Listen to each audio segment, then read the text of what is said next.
Thanks to our California Ballot Forum sponsors, Bicker Castillo Fairbanks and Spitz Public Affairs, the Tribal Alliance of Sovereign Indian Nations, the Western States Petroleum Association, Physician Association of California, Perry Communications, Lucas Public Affairs, KP Public Affairs, Capital Advocacy, the Weideman Group, California Professional Firefighters, the No on 33 campaign, and the Yes on 34 campaign.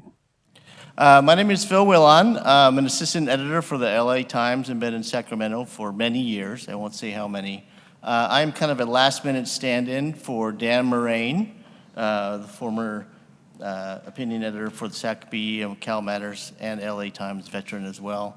And just to tell you what kind of a small town this is, Dan Moraine was the college roommate with my sister at Humboldt State back in the 70s. But today we're here to talk about Proposition 32 to increase the minimum wage, and I'll have our panelists introduce themselves and tell you a little bit about what they do.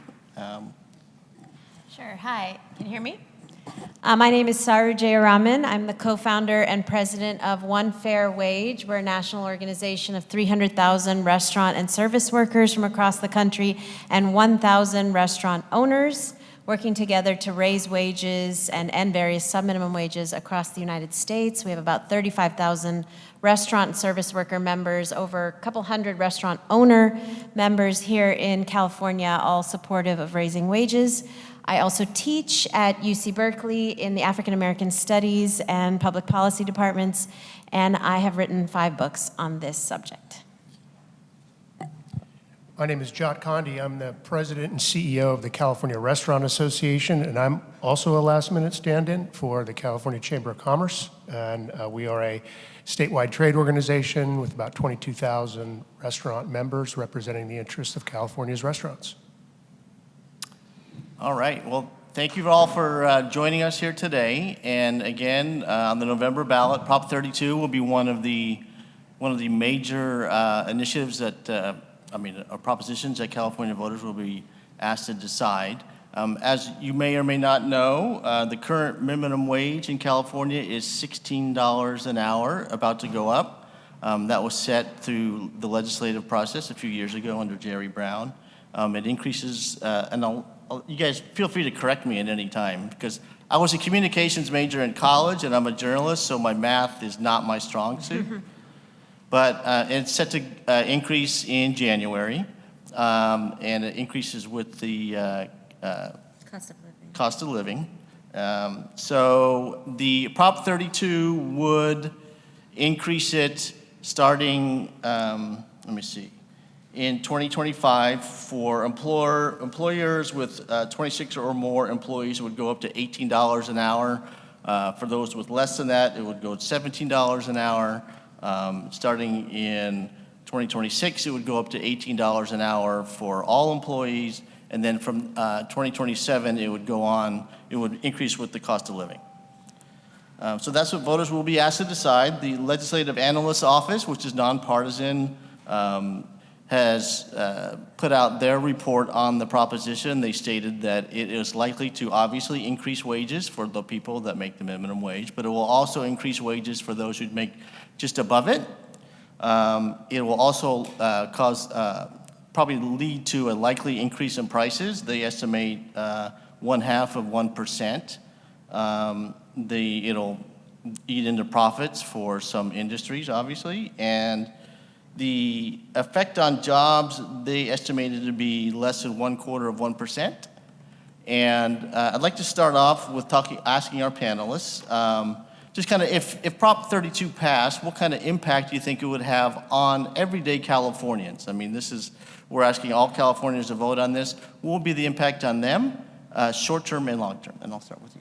Great, thank you. So just to clarify one little thing, the minimum wage is actually $16.50 currently. Oh, okay. So you're talking about a $1.50 increase, which is very modest, for large businesses, 50 cents for small businesses, and then going up $1 after that. This would impact between 2 and 3 million workers in California who currently earn $16.50, and yes, we agree with the Legislative Analyst's Office for that. For workers just above $18 an hour, typically they also get a bump. So you could expand that to about 3 million workers who would get an increase of upwards of around $3,000 a year. So for those workers, this is the difference in California between having a car, not having a car. That's huge in being able to go to work. It is the difference between being able to feed your kids, being able to maybe, be able to pay expenses, sudden expenses. So it's a pretty modest increase that would have a huge impact on the lives of 2 to 3 million Californians. It's also long overdue. As you heard from the Legislative Analyst's Office, and they actually didn't just put out a report now, they actually put out a report in March of this year, actually a huge report that got a lot of attention saying that the minimum wage in California is too low, does not actually meet the cost of living in California. So the cheapest county in California is Modoc County, way up by Mount Shasta. In Modoc County, if you look at the MIT living wage calculator, you need $40 an hour just to cover the basics of rent, transportation, and food if you have a child. If you have no child, you're one person with no child, you need at least $20 an hour to cover the basics. I'm not talking about taking your children to Disneyland or, frankly, being able to take off work to attend a forum like this or having Christmas gifts. I am just talking about covering the basics. To cover the basics in the cheapest county in California, even if you have no children, you need at least $20 an hour. So a modest increase that gets us closer to where we need to be, that allows workers to have a car, to get to work, maybe cover the gas that is so expensive right now, and let them get to work is essential. Otherwise, we continue to lose a lot of people who are going to other states where they're able to find more affordability. I will say, as somebody who's been organizing restaurant workers for 22 years, I have never seen a moment, I live in Oakland, I teach at Berkeley, I've never seen a moment in 22 years where we've seen so many workers living in their cars, working full-time or multiple jobs, facing extreme home insecurity. These are not chronically homeless people, these are working people working multiple jobs, unable to pay rent, unable to live anywhere near where the jobs are. And so that's why we've got so many restaurant owners, actually, who are so supportive of this. We've seen a lot of restaurant owners in places like LA and the Bay Area who've already way surpassed this. They're paying $18 or more. And a lot of them are saying we have to do this because our workers wouldn't be able to survive or work for us if we paid less. And they are saying, we need a level playing field. We need everybody to come up to at least this very modest floor of $18 because we're already doing it and we need big business to do it. If we're doing it as small businesses, we need a floor that's statewide, and so there isn't such great regional disparity. We need a floor that covers everybody. And also a floor that would get workers back to work, because post-pandemic, 1.2 million workers left this industry citing low wages and poor working conditions. It's why so many restaurants have raised wages voluntarily to recruit and retain staff. And so how would this impact, coming back to your question? It would raise wages for 2 to 3 million workers, allowing them to cover the basics like having a car to get to work. It would support small businesses that have already raised wages and really need a level playing field. And for the rest of us, it would have a pretty minimal, if any, pretty much no impact, because frankly, so many workers are already earning 18 or more that we're already actually eating out and going to stores in places where people are already paid $18 an hour. All right, thank you very much. And from the Restaurant Association? So back in 2010 and 11, there was a lot of discussion about addressing the adequacy of the minimum wage being long overdue. Starting in 2013, after those discussions, the minimum wage has gone up every year for over a decade now. It's the longest annual scheduled minimum wage increase and the largest, I might add, in California history, in the nation's history. It's never gone at 78%. So it went from $9 to $16.50. California went from sort of a middle of the pack minimum wage state to one of the highest in the nation. 78% increase. And we can talk about sort of the adequacy of the minimum wage. Historically, the minimum wage has gone up every 3 to 5 years. It's gone up in a sort of deliberative process, usually through the Industrial Welfare Commission or through the state legislature, which is sort of the venue where the last 2 minimum wage bills were passed and signed into law that created kind of that decades-long run to where we are today. Or in a city council. And like was just mentioned, the wage is different regionally. In San Francisco, yeah, it's $18 an hour. And in LA, it's pretty close to $18 an hour. And we represent a state that has multiple sort of microeconomic climates. For small business owners, and I'm representing the interests of small business owners broadly here, but I can speak specifically to the restaurant industry and the impact this is having. And the bottom line is, the capital T truth is that when prices go up for a business, they pass those costs along to the consumer.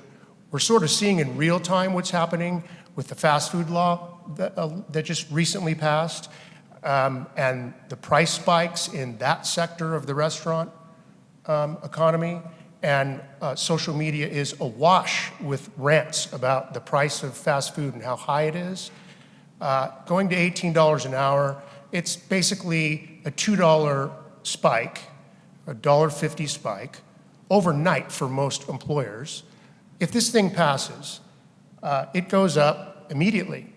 That's the way it's drafted. So November 5, after the paperwork is processed, December 10, it goes to 17, and then January 1, it goes to 18.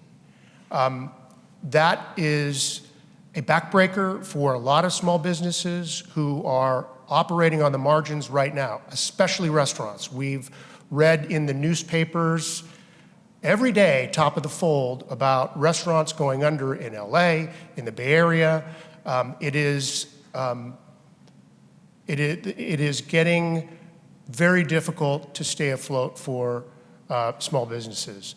And yeah, in the Bay Area, in the Silicon Valley, you can perhaps pass those costs on to consumers where the economy is doing better and the pay is better in that area, not so much in the Central Valley. The Central Valley, Inland Empire, Northern California, Eastern California, areas that are, the cost of living is much lower, and the ability to stay afloat for small businesses like restaurants, an $18 an hour minimum wage will exacerbate an already frustrating situation where we're watching restaurants close daily.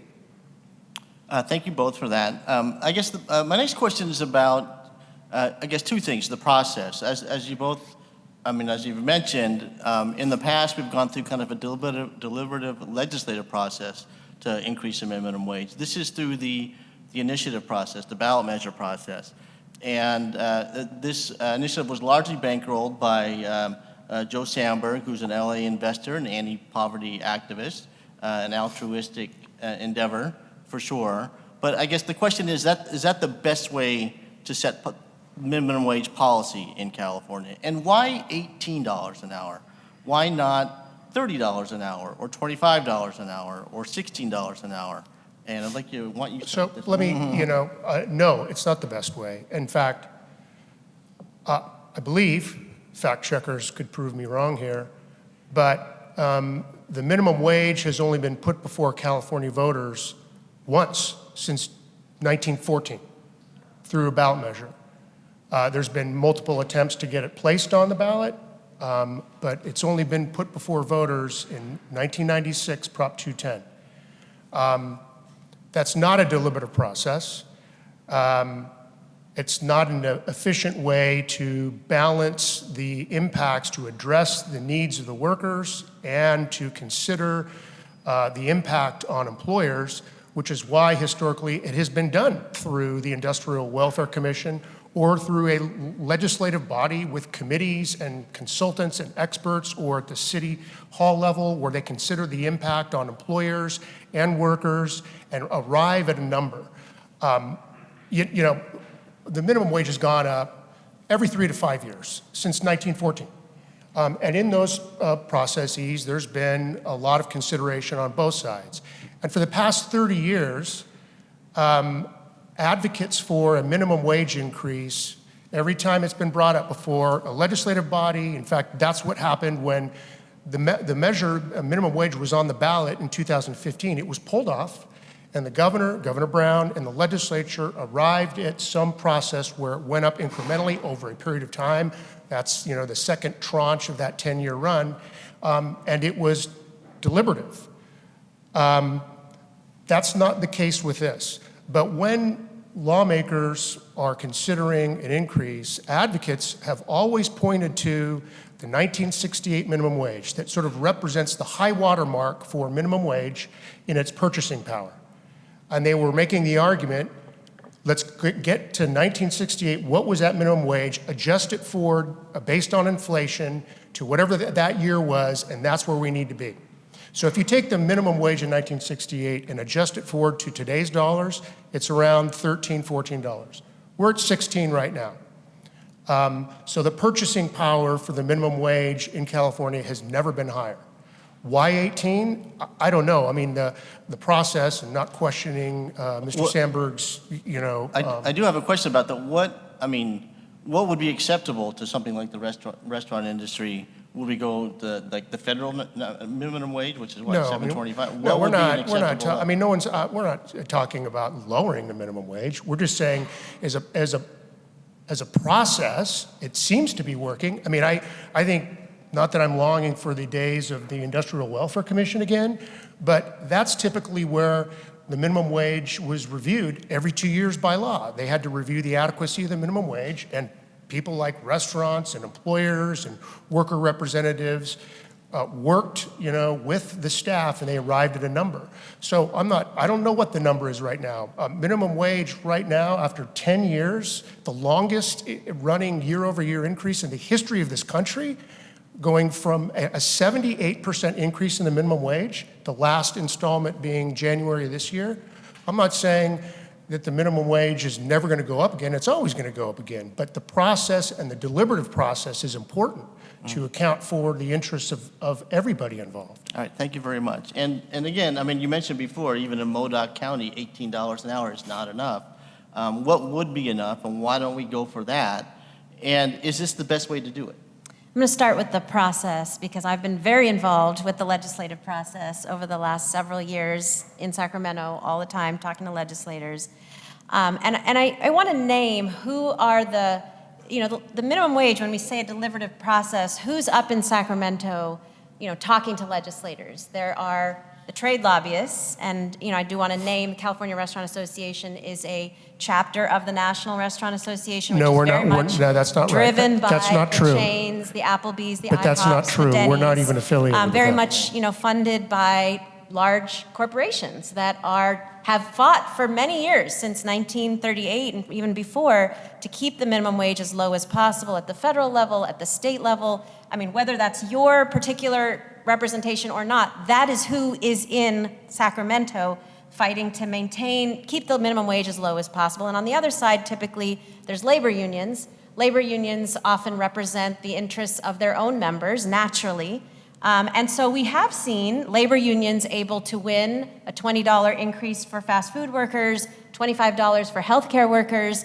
I represent the millions of workers, 2 to 3 million workers who don't have a union, who don't have the money or representation or voice in Sacramento, either of the Restaurant Association or the labor unions, haven't been able to see any real increase compared to the extraordinary increase. I know all of us have experienced the extraordinary increase in gas and grocery prices over the last couple of years. The minimum wage just has not kept up. And in fact, what we've done is we've all accepted restaurants, yes, have already raised prices, menu prices. Retail stores have already raised grocery prices. And so we have accepted that as consumers, the price for everything has gone up except one price, which is the price of humans. The price of humans has been artificially stagnated because of lobbying efforts in the state legislature. So we have been trying in the state legislature to get legislators to understand not only are we far behind where we need to be per the MIT Living Wage Calculator, but also that we are behind as a state. Hawaii passed $18 an hour 2 years ago. Do you know that Renton, Tukwila, and Kings County, which includes Seattle and Washington, have all passed $20 an hour initiatives recently? Massachusetts and Minnesota are both moving $20 legislation and initiatives.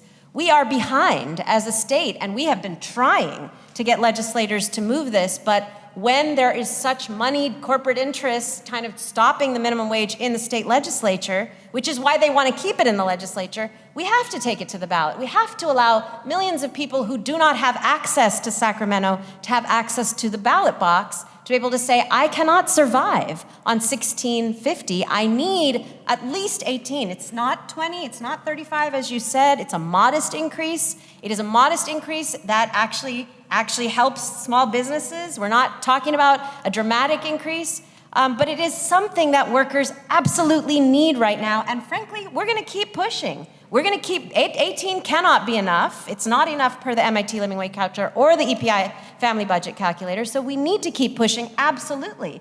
But we need this process to allow people who don't have access to people in Sacramento to be able to vote themselves a raise this November. Thank you very much. And one of the kind of enlightening events that happened recently was the legislature and governor's decision to increase the minimum wage for healthcare workers to $25 an hour. And then there was like a collective freak out months later when they got the bill for that for the state, which was upwards of, they thought would cost the state upwards of $2 billion, as low as $300 million for the price for that. And so it was delayed, the implementation was delayed. But that was kind of an indication that there was a real world impact for increasing the wage. And it was, and given our budget times now, it was a major concern here in Sacramento.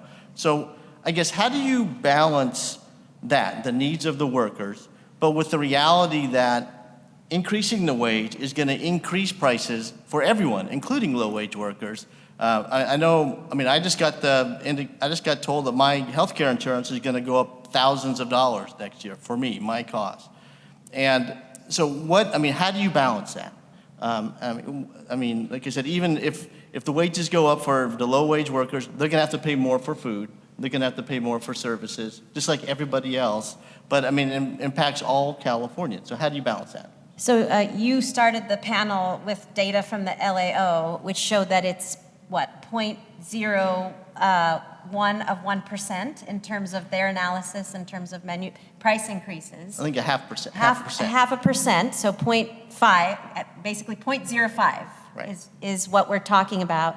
I mean, frankly, we have seen prices go way up without a wage increase. And what I'm saying is that the workers who have experienced those same price increases way above 0.5% have already had to deal with those price increases in the marketplace, which is why we are seeing such a dramatic increase in home insecurity and homelessness in California. It's why we're seeing people leave the state. It's why we're seeing people living in their cars. I live in the Bay Area. I organize restaurant workers. I cannot tell you the number of workers we are talking to these days who are saying, I live in Tracy or Stockton, I work in a San Francisco restaurant, and so I come in and I live in my car during the week and I go home on the weekends. That's miserable. That is a horrific and unsustainable life, and that is the situation we've put workers in. How do we balance it? $18 an hour is a $1.50 increase. It's incredibly modest. It is not everything workers need or are asking for, but it's also taking into account, the issues of price increases, which, as the LAO reported, is very, very modest. It's a modest wage increase. It's an incredibly minuscule price increase. And frankly, it's a price increase that most of us have already experienced. And so what we're doing, again, is saying we're allowing prices to go up generally, and we're going to suppress this one input, how is it that we have accepted that rent is going up, gas is going up, food is going up? We've accepted those things. That's often due to corporate price gouging. But we are artificially suppressing one price, one input, and that's the price of human beings. It doesn't work. It results in people leaving the industry. It results in people leaving California. It results in a massive explosion in home insecurity and homelessness. Go ahead. So to your question about, how do we balance the real world impacts? We saw sort of Exhibit A was when the state said, here's what the wage is going to be for healthcare workers. Oh, we can't afford it. Let's hit the pause button and let sort of the system catch up to our ability to pay. And when Governor Brown and the legislature negotiated sort of the last sort of string of annual wage increases, they created sort of off-ramps. So if the economy reached a certain point, they used different markers, that the state would have the ability to hit the pause button. So you have sort of these mechanisms that are built in for unforeseen events or economic circumstances. This doesn't allow for that. You're sort of locked in.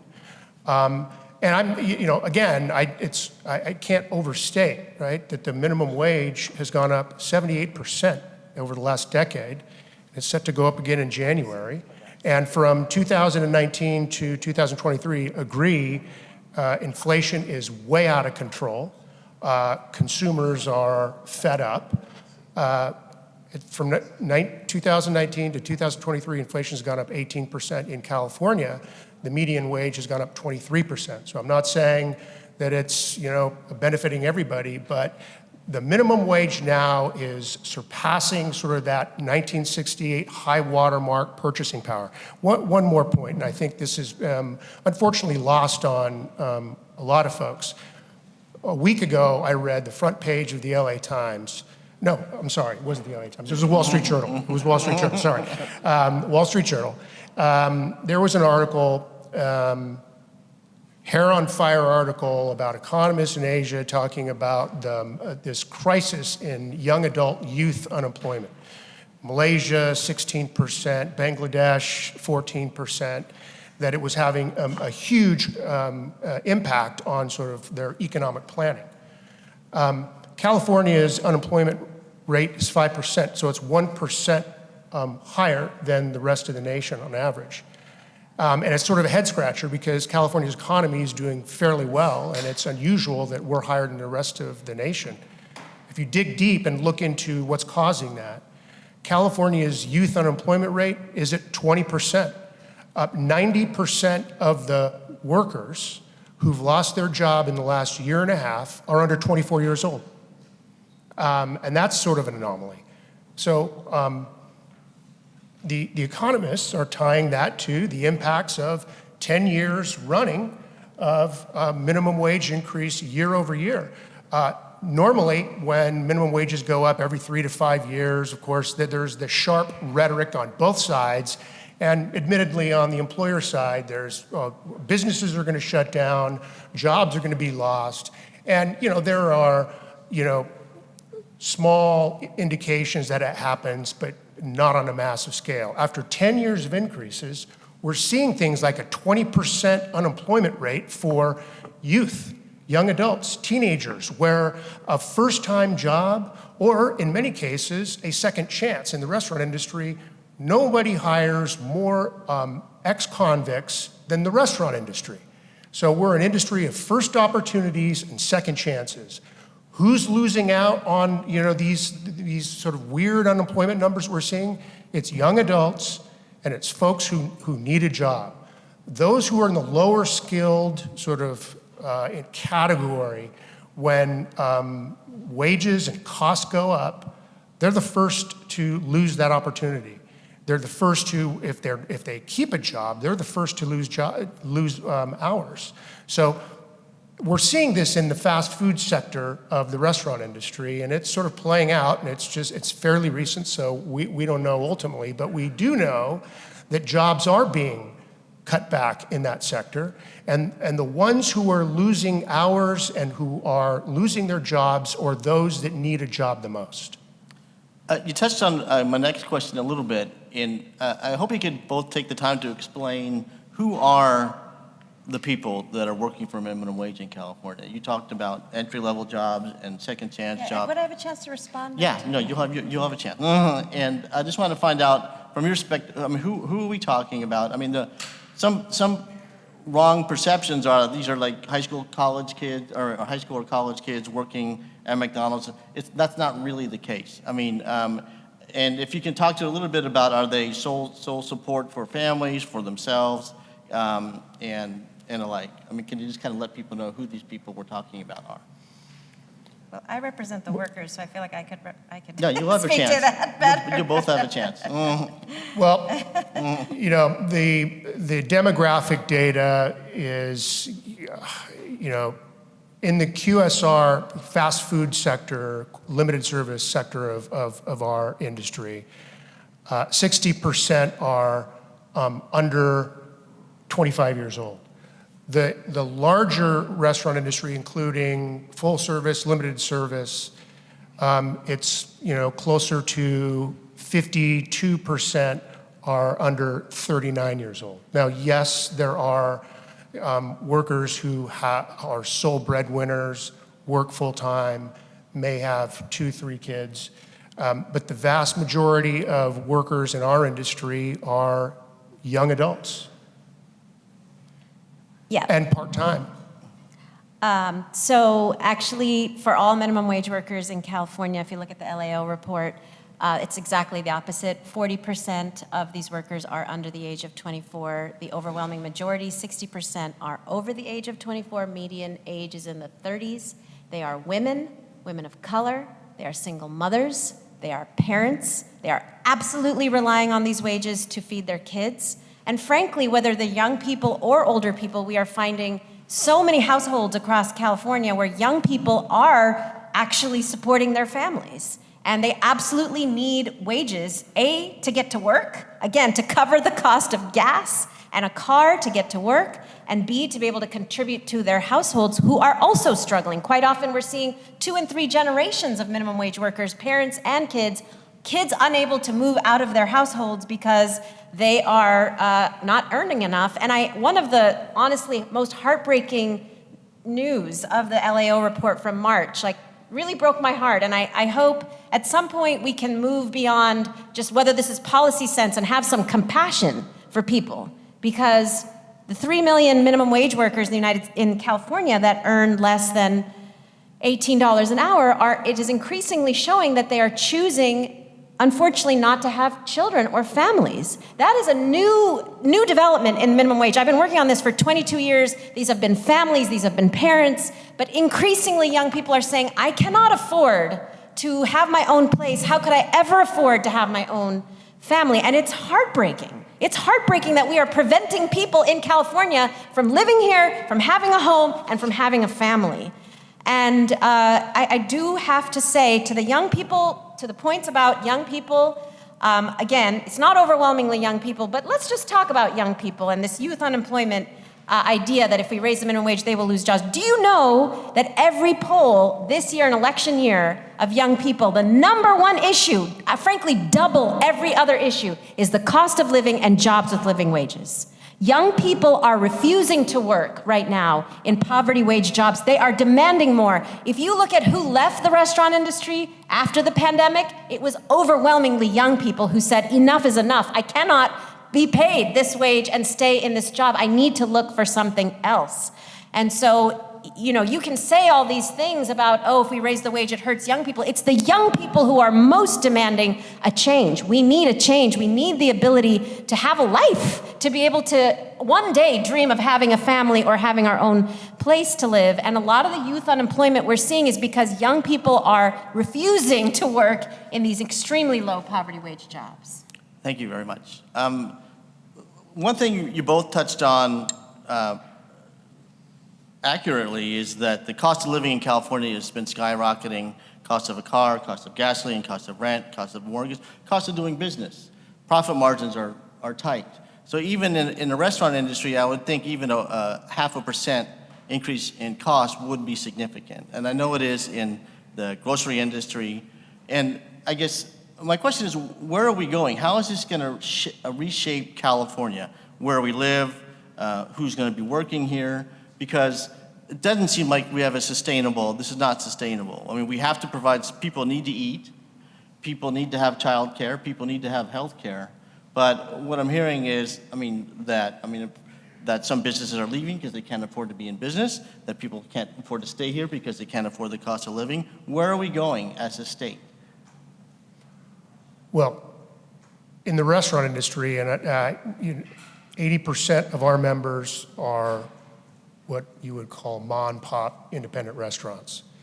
They don't leave the state. They're not like a large, corporation or company that can just pack up their plant and move to another state where it's easier to stay in business. They're family-owned businesses, and they shut down.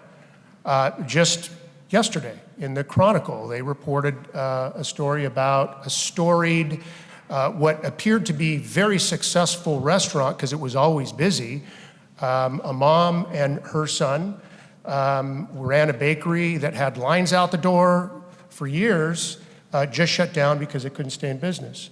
The profit margin in the restaurant industry is notoriously low, same in the grocery industry, but independent restaurants have the ability to scale. And so it's 3 to 5% profit margin, which is pretty accepted as the number in our industry as being accurate. So for every dollar spent in a restaurant, the owner gets to keep 3 to 5 cents. So it's not just sort of labor costs that are going up, insurance, energy costs, rent. The pandemic is not over for many of these small business owners who are sitting on back contracts that are due, payments to vendors. In fact, that was one of the reasons given why this restaurant in Berkeley closed.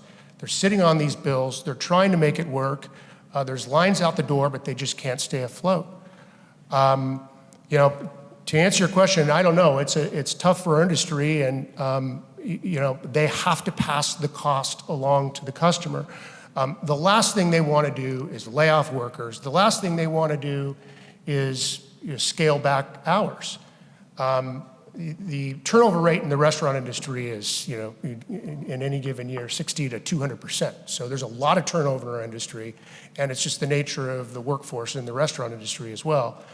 But it's becoming tougher to stay afloat when your costs are going up and you're in an area where consumers aren't willing to pay that increased price, even if it's 0.5% or 3%.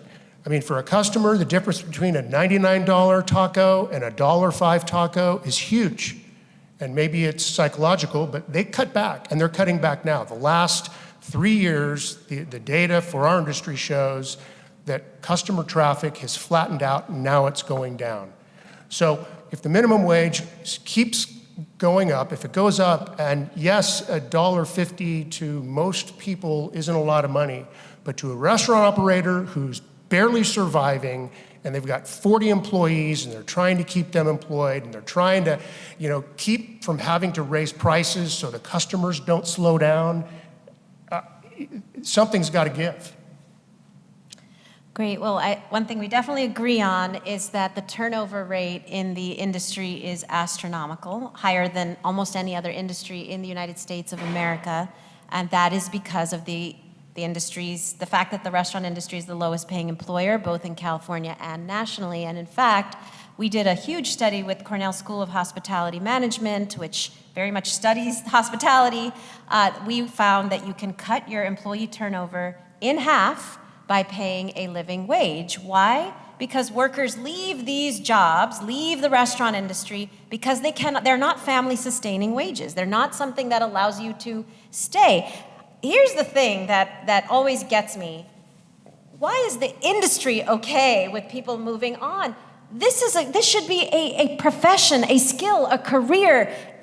This is a dignified profession in other countries. The only reason we don't see restaurant workers as skilled professionals is because of the way we pay them, not because of the value they offer us or the work that they do. It is a skilled profession. It should be treated and paid as so. But because it's the lowest wage employer, you see these enormous amounts of turnover. You see workers constantly leaving, and that dramatically increasing after the pandemic. And so totally agree that we have high turnover. How do you resolve that? You actually pay people enough that they can stay on the job, produces A much better experience for the employer. You can cut your employee turnover in half. Tremendous savings that come from paying people a living wage. If you're looking at quarterly returns, sure, it's higher. If you're looking at 6 months to a year, this is why we have so many restaurant owners who are part of our association. They will tell you the benefits over 6 months to a year of paying people more. Better retention, less employee theft, higher morale, better service for customers.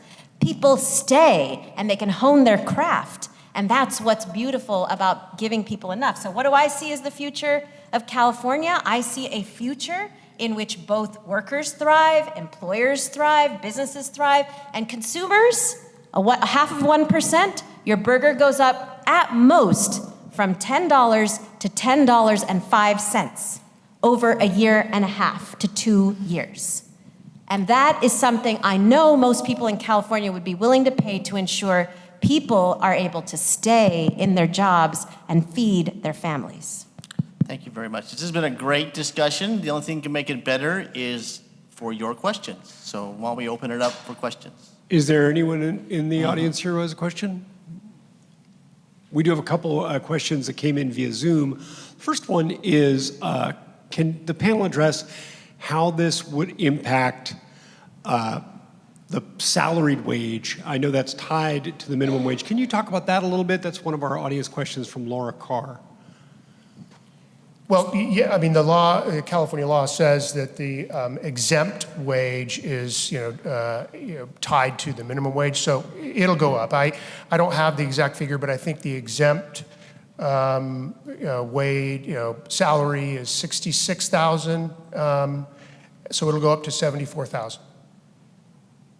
Yeah, $18 an hour is about I can do the exact calculation, but it's about $35,000. So it's very little impact, really. I mean, truthfully, it's the people at the very bottom who are going to see any real impact, and people just above 18. We usually calculate it at about 15% above $18, so people who earn about 21 or less, those are the people that are going to see the real impact.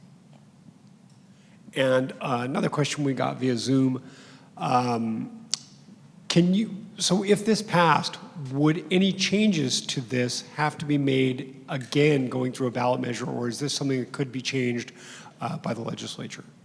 If it's voted on by California voters, for example, we talked about sort of off-ramps, the voters would have to change this because the legislature can't change the will of the voters. So if there were, let's say, some economic calamity and another great recession next year, and there needed to be some adjustments, the legislature couldn't adjust it. It would have to be an act of the voters. Well, legislature could absolutely next year, not in this session, but next year the legislature could absolutely raise the wage. The legislature could also do lots of things for small business supports. If there was a calamity of some kind, they could provide tax credits. They can provide training and support for small businesses to learn how to adjust. There's so much the legislature can do, absolutely. Let me just, I'm sorry. No, please go ahead. I just want to add a question because a living wage and the minimum wage, minimum wage many years ago is probably a subject of a different panel, but I think most business owners would love to pay their workforce a living wage. 10, 15 years ago, the minimum wage discussion became a living wage discussion. Today, I've heard that the sort of number for the LA area, a living wage is, I think, $28 an hour in order for someone to live according to the standards, whoever came up with that figure. The median wage for a full-time worker in Los Angeles is $27 an hour. So that's, there's a disconnect there, and so there's discussion about raising the minimum wage to $30 an hour, I heard, for a certain, I think it was hotel workers in LA, anticipating the Olympics coming. And I thought that runs counter to logic and economic reality on so many levels. But I think it's an important discussion at another time, 3-hour panel about the difference between minimum wage and a living wage, and what do you need You have to not- reconcile those? Not a 3-hour response. Quick response, no, 18 is absolutely nowhere near a living wage. It's a survival wage. In LA County, if you have one child, you need $43.61, according to the MIT living wage calculator, which every year looks at the cost of living in every county in the United States, looks at the cost of transportation, food, and housing. So we're way off where we actually need to meet. Again, this is a modest increase to help people just survive. Just a quick question. You both used the word calamity a minute ago. Are there any off-ramps in this ballot measure that would take into account a calamity that would delay implementation of this, or is this pretty straightforward? No off-ramps. It's straightforward. If the voters approve Prop 32, there are no off-ramps. One thing I don't know, and I'll be honest about that, is when the pandemic hit, the governor has great authority under a state of emergency to suspend state laws. I don't know if it would apply to this, but that's a good question to find out. I don't know. I'm also curious, we are in a presidential election season. Where does the federal government fall in all this? I know the federal minimum wage is much, much, much less than what we're talking about, but of course, should there be, I almost said a change, but I guess maybe a continuation of the current administration with Kamala Harris as president, what impact would that maybe have on any of this discussion? Yeah, I'd love to answer that because I've been very involved in the federal fight for 20 years. Just on Sunday, the Harris-Walz campaign issued an economic policy platform that called on, actually prioritized raising the federal minimum wage. They are talking about $17 an hour at the federal level. They are talking about including restaurant workers who are often excluded in much of the country because of the lobbying of the Restaurant Association. And they are pretty committed to it. It got a lot of press when Harris-Walz put this out on Sunday. So for the most expensive state in the country to be talking about a wage that is $16.50, less than what they're talking about at the federal level, it's a shame. We are behind other states, as I said, that have already passed 18 or 20. We need to get our wage closer to the cost of living in the state of California, and Harris-Walz has been absolutely behind that. All right, well, thank you very much. I think this has been a great panel. I feel like I've learned a lot. And so we're going to go ahead and take a short break, and we'll go ahead and get into our next panel on Propositions 33 and 34 in just a few minutes. Thank you so much for coming. Thank you. Thank you. It was a great meeting.